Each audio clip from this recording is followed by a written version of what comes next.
लाहौर के हल्का NA 129 में ज़िमनी इलेक्शन उम्मीदवारों की जानिब से वोटर्स के लिए नाश्ते का खुसूसी एहतमाम किया गया। मजीद क्या सूरत हाल है, आइए जानते हैं हमारे नुमाइंदे मुबीन हैदर से, जो कि इस वक्त समनाबाद इस्लामिया पार्क में मौजूद है। मुबीन, बताइएगा, पोलिंग का अमल तो 8 बजते ही शुरू हो गया, लाहौरियों ने नाश्ता पॉइंट्स का भी रुख कर लिया?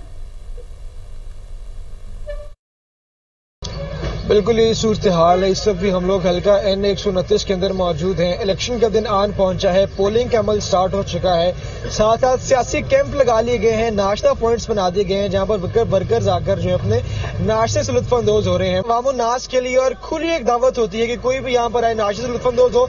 साथ का बेसिक मकसद ये बताया जा रहा था कि सुबह के औकात में जो कि वर्कर्स हैं, जो कि अपने घरों से निकले हैं पोलिंग स्टेशन की तरफ वोट कास्ट करने के लिए, या जो यहाँ पे अमला है उनको फैसिलिटेट किया जा सके और लोगों को जो है घरों से निकाल कर इलेक्शन की तरफ जो है मुतवज्जा किया जा सके और पोलिंग के बूथ को जो है, पोलिंग के अमल को जो है उसको भी जो है वो तेज रफ्तारी के अंदर उसके अमल में तेज रफ्तारी जो है पैदा की जा सके।